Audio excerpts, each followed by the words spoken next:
Hello learner, today we will discuss about the ternary operator. तो ऐसे operator जो हमारे थ्री ऑपरेंड पे वर्क करते हैं उन्हें हम क्या कहते हैं? टर्नरी ऑपरेटर कहते हैं। जो हमारे टर्नरी ऑपरेटर होते हैं उनको हम कंडीशनल ऑपरेटर भी कहते हैं। जो हमारे टर्नरी ऑपरेटर होते हैं वो हमारे सिमिलर होते हैं इफ एल्स स्टेटमेंट के। अगर हम सिंटेक्स की बात करें तो हमारे टर्नरी ऑपरेटर के लिए हम जो सिंटेक्स यूज़ करते हैं तो सबसे पहले हम कंडीशन को डिफाइन करते हैं। उसके बाद यहाँ पे एक्सप्रेशन 1 और एक्सप्रेशन 2। इसका मतलब है कि अगर हमने जो यहाँ पे कंडीशन दी है वो हमारी क्या होती है? ट्रू होती है, तो हमारा कौन सा स्टेटमेंट एग्जीक्यूट होगा? एक्सप्रेशन 1। अब अगर हमारी ये कंडीशन फॉल्स होगी तो हमारा कौन सा स्टेटमेंट एग्जीक्यूट होगा? Expression 2। It first evaluate the condition if it is true. True मतलब कोई भी नॉन जीरो वैल्यू जीरो के अलावा, then the expression 1 is evaluated. If the condition is false then the expression 2 is evaluated. अब अगर हम example देखें तो ये हमने एक वेरिएबल को डिक्लेयर कर दिया है एज नाम से।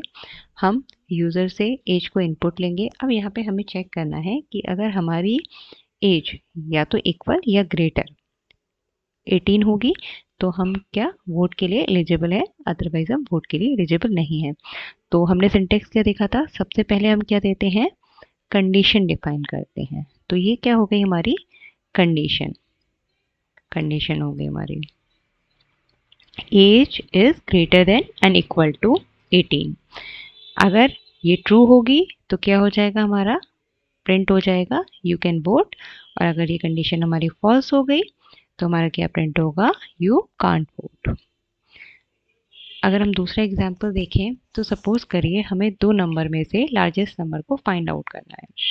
तो हम सबसे पहले क्या करेंगे? दो नंबर को इनपुट करवाएंगे। हमें यूज़र से इनपुट चाहिए होगा दो नंबर का, तो हमने x एंड y की वैल्यू को इनपुट कराया। हम अपने प्रोग्राम में जितने भी वेरिएबल्स को यूज़ करते हैं उनको हम सबसे पहले डिक्लेयर करते हैं। तो यहाँ पे हमारे दो वेरिएबल हमने डिक्लेयर कर दिए थे। अब हमने जो नंबर इनपुट करवाए हैं वो हमारे कैसे ले रहे हैं? हम इंटीजर टाइप के ले रहे हैं। तो हम यहाँ पे किसका यूज़ कर रहे हैं? %d फॉर्मेट स्पेसिफायर का यूज़ कर रहे हैं। अब हम चेक करेंगे कि हमारे जो x है वो ग्रेटर देन y है या नहीं है। अगर हमारा x ग्रेटर देन y होगा तो हमारा लार्जेस्ट नंबर क्या हो जाएगा? x हो जाएगा।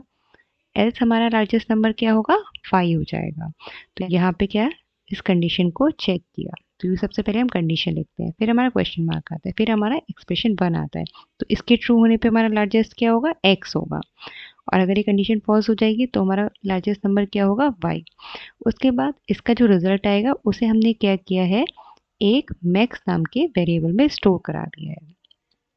तो अब क्या है? हमें लार्जेस्ट नंबर प्रिंट करवाना है, तो जो भी लार्जेस्ट होगा वो हमारा कहाँ स्टोर हो जाएगा? मैक्स में। तो लार्जेस्ट नंबर इक्वल टू, अब हमें ये वैल्यू है, इस वैल्यू को प्रिंट करवाने के लिए हमें अगेन फॉर्मेट स्पेसिफायर का यूज़ करना होगा। तो हमने %d फॉर्मेट स्पेसिफायर यूज़ किया और उसके करस्पॉन्डिंग जो भी हमारा वेरिएबल यूज़ हो रहा था, तो हमारा आउटपुट हमें मिल जाएगा। अब हम देखते हैं नेस्टिंग ऑफ टर्नरी ऑपरेटर्स। हमने क्या किया? ये जो हमारा टर्नरी ऑपरेटर हम यूज़ कर रहे हैं इसके अंदर हमने फिर से टर्नरी ऑपरेटर को यूज़ कर लिया, तो इसी को हम नेस्टिंग कहते हैं। तो अब अगर हमारे पास 3 नंबर हो और उसमें से हमें मैक्सिमम नंबर को फाइंड आउट करना हो तो हम क्या करेंगे? सबसे पहले हम यूज़र से 3 नंबर को इनपुट लेंगे।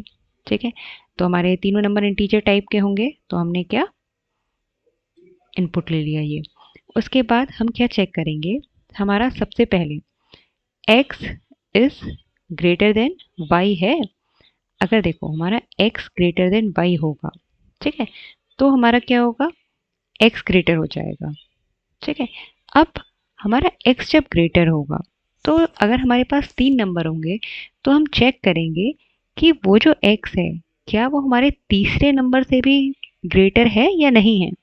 ठीक है, इसलिए यहाँ पे हमने एक और टर्नरी ऑपरेटर को यूज़ किया है। तो यहाँ पे हम चेक करेंगे एक कंडीशन और, x is greater then z। अगर ये ट्रू होगा तो हमारा एक्स ही ग्रेटर रहेगा, अदरवाइज हमारा जेड ग्रेटर हो जाएगा। अब अगर ये कंडीशन फॉल्स हो जाती है तो हमारा लार्जेस्ट कौन सा हो जाएगा, वाई हो जाएगा। बट हम वाई को लार्जेस्ट नहीं कह सकते क्योंकि हमारे पास अभी एक नंबर और है। तो हम चेक करेंगे क्या हमारा वाई ग्रेटर है जेड से। अगर वाई ग्रेटर होगा जेड से तो हमारा लार्जेस्ट नंबर क्या हो जाएगा, वाई हो जाएगा, अदरवाइज जेड हो जाएगा। इस एक्सप्रेशन का जो भी रिजल्ट आएगा वो कहाँ स्टोर हो जाएगा, इस मैक्स वेरिएबल में, और एट लास्ट हम अपने लार्जेस्ट नंबर को प्रिंट करवा देंगे। Thank you.